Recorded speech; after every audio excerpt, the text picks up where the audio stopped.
بسم الله الرحمن الرحيم. ألف لام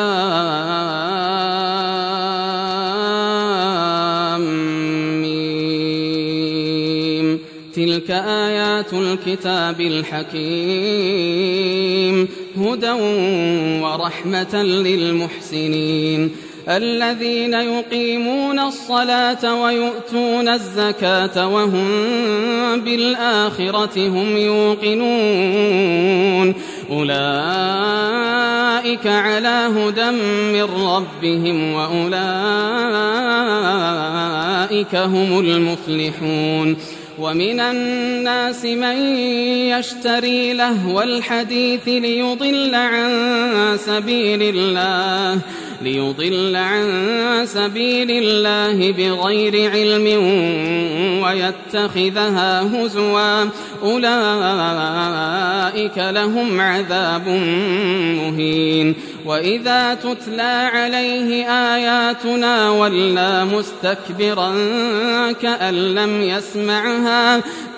لم يسمعها كأن في أذنيه وقرا فبشره بعذاب أليم. إن الذين آمنوا وعملوا الصالحات لهم جنات النعيم خالدين فيها وعد الله حقا وهو العزيز الحكيم. خلق السماوات بغير عمد ترونها وألقى في الأرض رواسي أن تميد بكم وبث فيها من كل دابة وأنزلنا من السماء ماء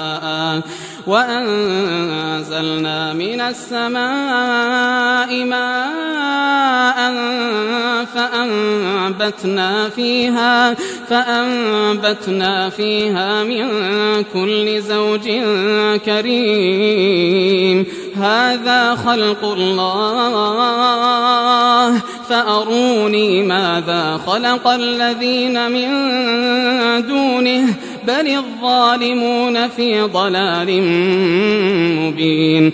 ولقد آتينا لقمان الحكمة أن اشكر لله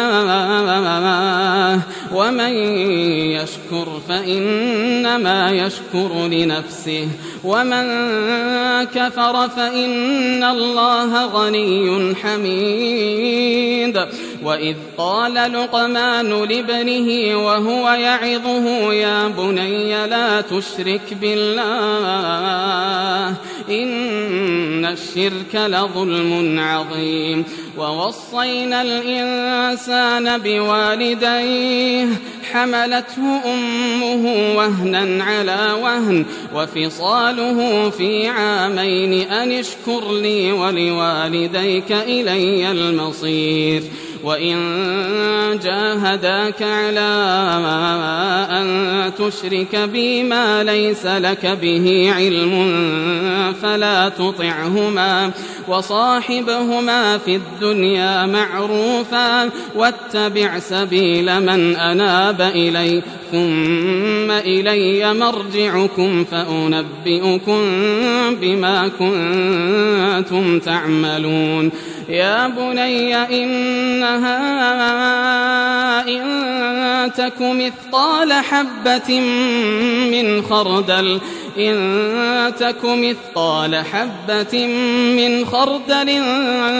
فتكن في صخرة أو في السماوات أو في الأرض يأت بها الله إن الله لطيف خبير. يا بني أقم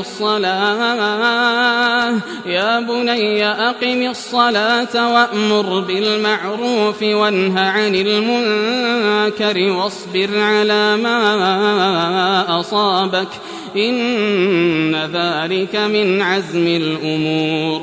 ولا تصعر خدك للناس ولا تمش في الأرض مرحا إن الله لا يحب كل مختال فخور. واقصد في مشيك واغضض من صوتك إن أنكر الأصوات لصوت الحمير. ألم تروا أن الله سخر لكم ما في السماوات وما في الأرض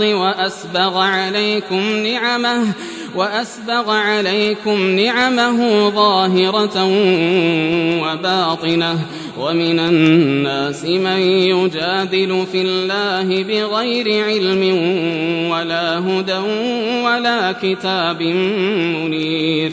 وإذا قيل لهم اتبعوا ما أنزل الله قالوا بل نتبع ما وجدنا عليه آباءنا أولو كان الشيطان يدعوهم إلى عذاب السعير.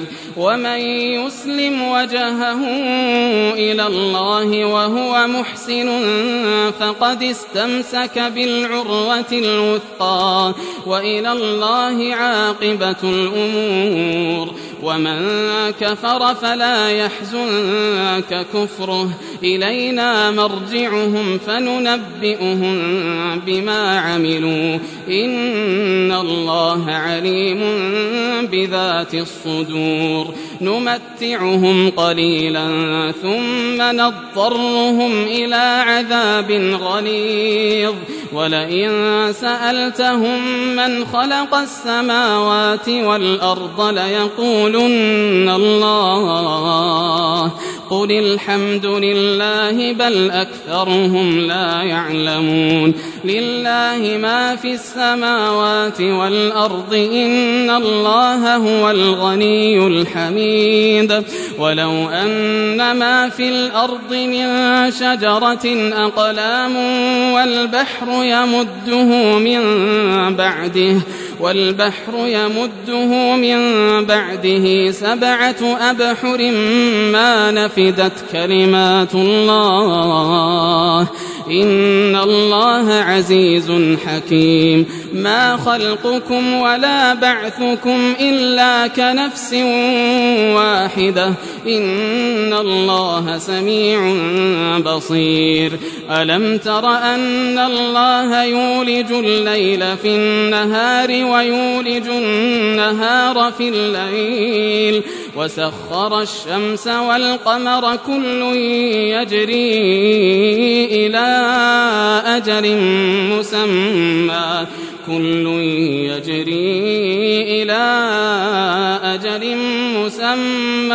وأن الله بما تعملون خبير. ذلك بأن الله هو الحق وأن ما يدعون من دونه الباطل وأن الله هو العلي الكبير. ألم تر أن الفلك تجري في البحر بنعمة الله ليريكم من آياته إن في ذلك لآيات لكل صبار شكور. وإذا غشيهم موج كالظلل دعوا الله مخلصين له الدين فلما نجاهم إلى البر فمنهم مقتصد وما يجحد بآياتنا إلا كل ختار كفور. يا أيها الناس اتقوا ربكم واخشوا يوما لا يجزي والد عن ولده ولا مولود هو جاز عن والده شيئا إن وعد الله حق فلا تغرنكم الحياة الدنيا ولا يغرنكم بالله الغرور. إن الله عنده علم الساعة وينزل الغيث ويعلم ما في الأرحام وما تدري نفس ماذا تكسب غدا وما تدري نفس بأي أرض تموت إن الله عليم خبير.